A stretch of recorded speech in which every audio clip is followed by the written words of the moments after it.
Welcome back to Down the Road. I'm Tyler Axness, filling in for Joel Heitkamp on vacation. And guess what? He's in a warmer place, so don't feel too bad for him. But he'll be back with you, taking you further on down the road in just a little bit of time here. We just had a last guest, and what we wrapped up was talking about democracy on the local level, what's going on across districts here in North Dakota. Same thing's happening if you're watching in Montana, South Dakota, or Minnesota as well. And in fact, Minnesota is where I want to go to talk a little bit more about, is democracy at stake when you look at what's going on with Vladimir Putin, Russia, Ukraine, or quite frankly, what you've been seeing the drumbeat here in the United States. Here to talk a little bit more about that, and we'll discuss his book, is Dr. Larry Jacobs from the University of Minnesota. In fact, he's also the founder and director of the Center for the Study of Politics and Governance, and he joins us right here on Down the Road. Dr. Jacobs, appreciate your time. How are you doing? I'm doing great. Good to be with you. Well, this is a heavy topic. You know what? There's a lot of heavy topics going on right now, and I think where I want to start with you, because you've got a book, Democracy Under Fire, Donald Trump and the Breaking Point of American History.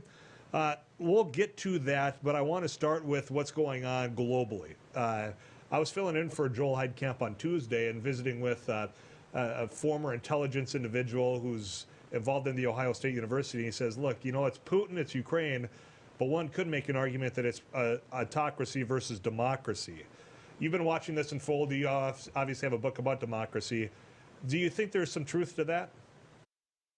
Oh, yeah. I think, American democracy in Europe and elsewhere are clearly under threat.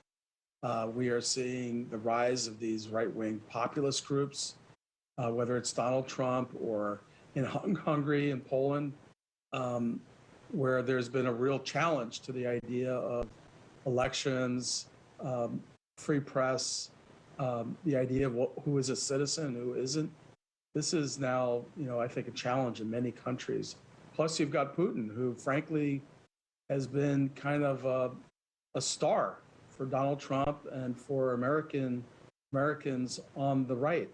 And it's been one of the kind of most sobering parts of the last few weeks is listening to folks who are defending Putin or saying, why is America getting involved? Well, and to go as far as saying the move's a genius, to have conferences taking place where you have a round of applause for Vladimir Putin, who's quite frankly murdering innocent individuals in Ukraine. Yeah, that is pretty disgusting to see that unfolding. There's been a little bit of a walk back, not entirely, but some of those comments that, hey, you know what, Putin's the man, he's a strong man. A little bit of an exposure, I think, on the military front, but also, you mentioned Donald Trump. He's one that called Putin's move a genius. Now he's starting to take credit for Ukraine, and there's a list of things that during his administration you'd easily point to saying you weren't exactly there for Ukraine in the first place. Yeah, there's no doubt that Ukraine has been, neglected, and you could argue to some extent that's happening now. We're not seeing NATO or the U.S. putting troops in, but there's a kind of hard reality to a lot of this. Putting NATO or U.S. troops in Ukraine, which no one is suggesting, could put the U.S. directly in conflict with Russia, and everyone is thinking nuclear weapons, and Putin is talking about it. Oh. So there are a lot of constraints, and to be honest with you, there's a kind of a hard set of conversations that we need to have, and I'd put one right on the table now. As gruesome and despicable as what Putin has done in Ukraine and bombing cities and slaughtering innocent people, we have to ask the question, how would we feel if Mexico developed an alliance with China right on our border? And for Putin, that's the way he sees the last 8 or so years of the U.S. And Europe expanding our alliances to the Eastern Bloc, former Eastern Bloc countries. Ukraine now wants to be in NATO and the EU. And Putin is responding as a great power, saying, wait a second, why do we have a pro-American ally right on our border? And now what this invasion has done has solidified, I think, some of what you just described, and solidified in a rate that I was surprised with.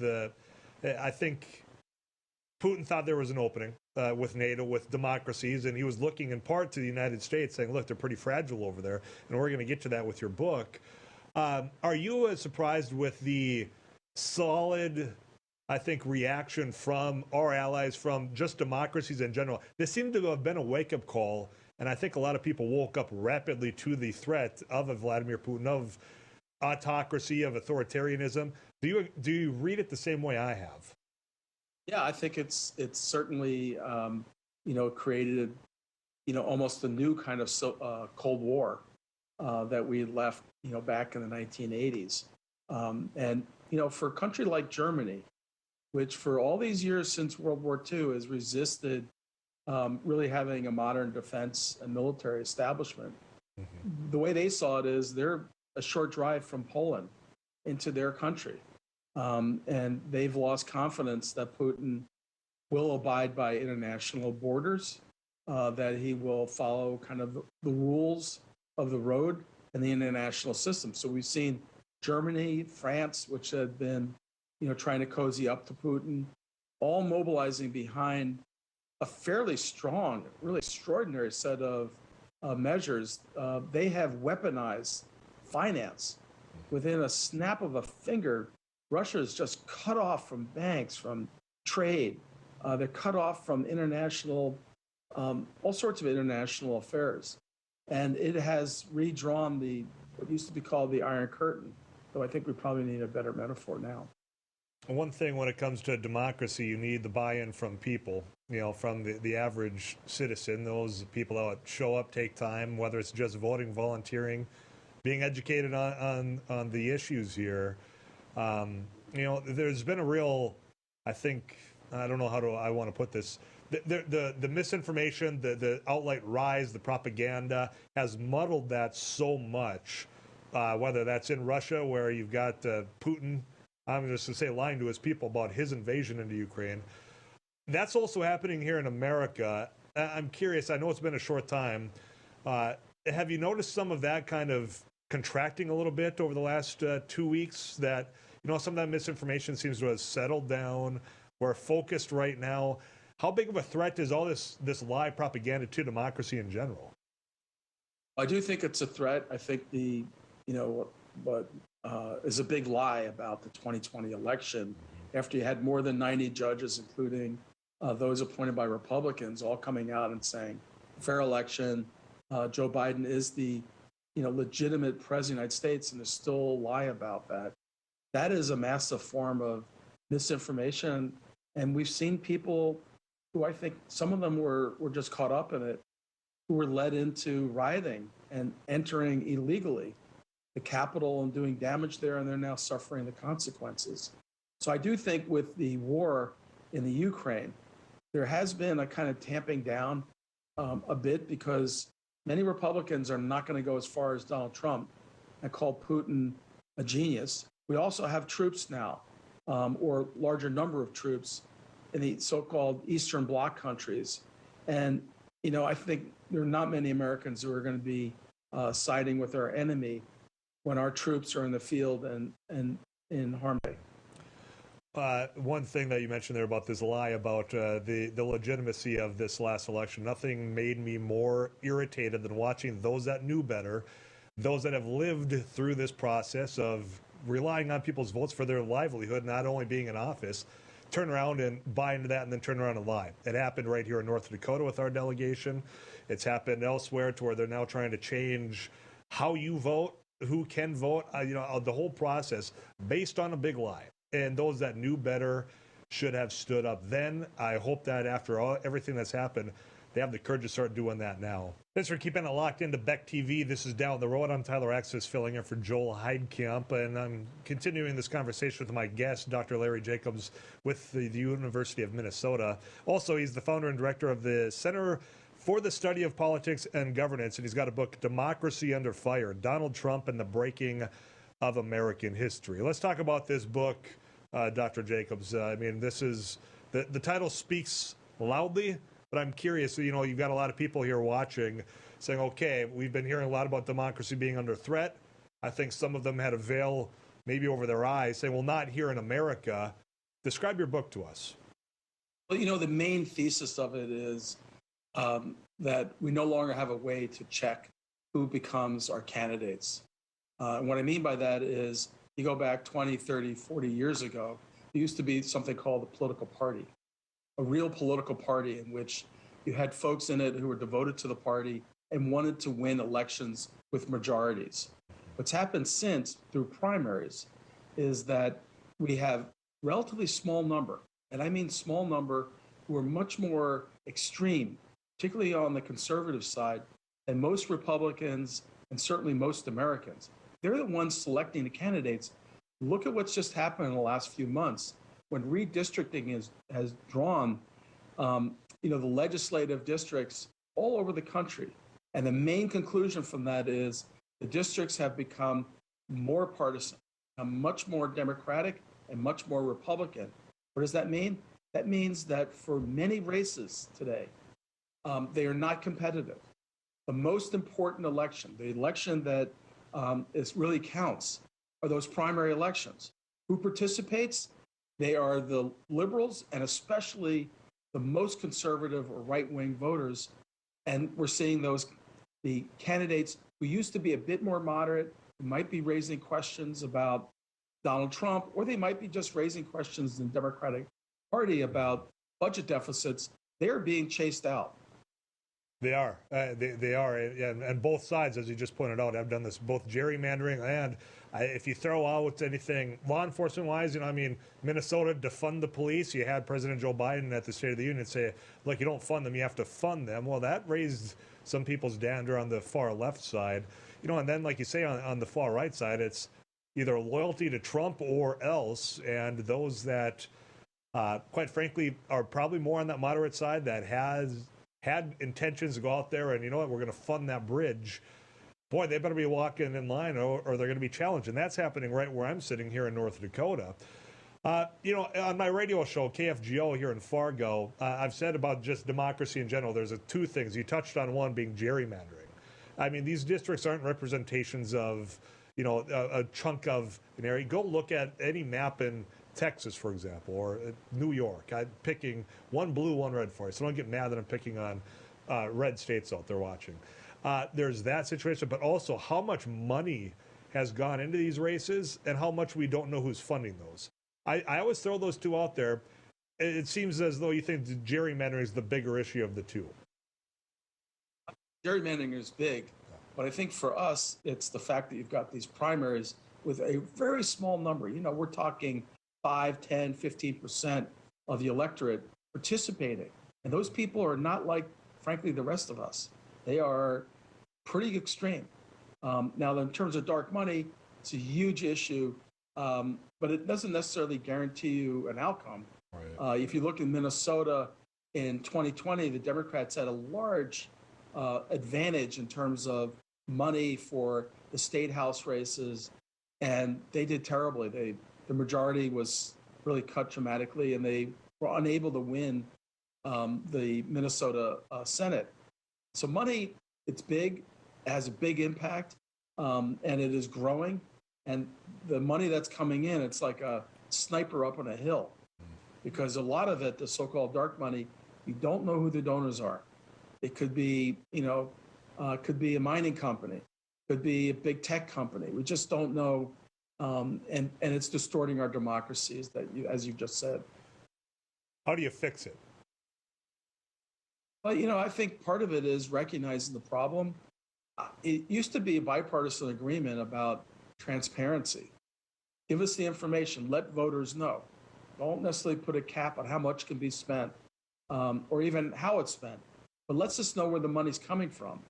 And we've really, I think, gone backwards in that front. I think we need to be talking about it publicly.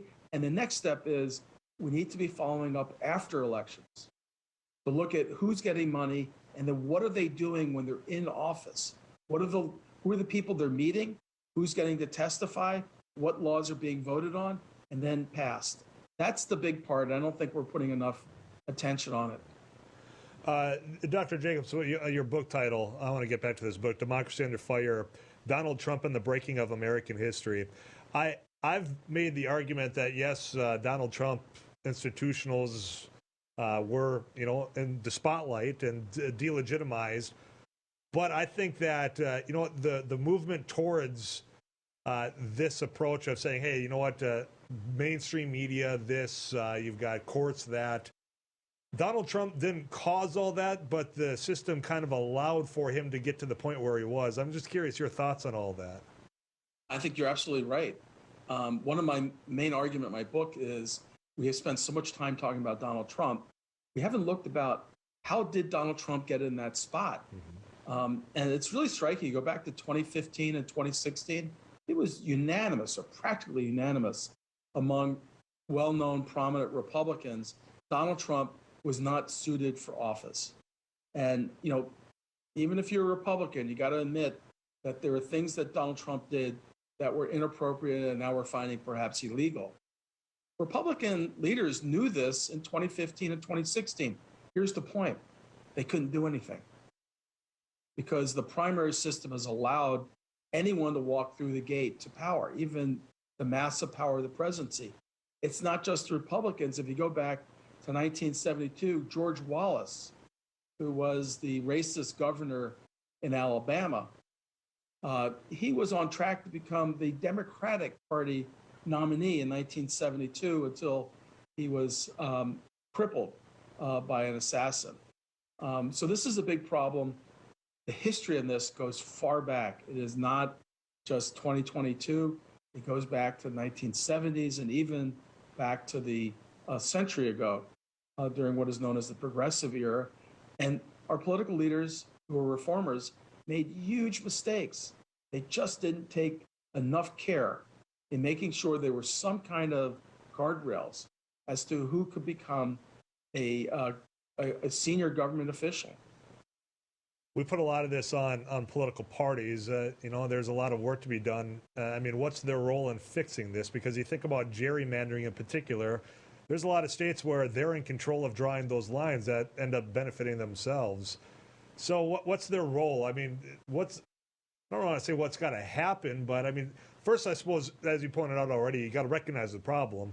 But if they're the cause of the problem, are they going to admit it and are they going to fix it? I'm just curious, your thoughts on the roles of these parties to get it right? Yeah, I think the political parties are very important. I think we've kind of, had this, discussed with political parties. It's a big mistake. I would suggest several things. One is I think we need to look for ways in which most people get reflected in the political parties in their calculations about who to nominate.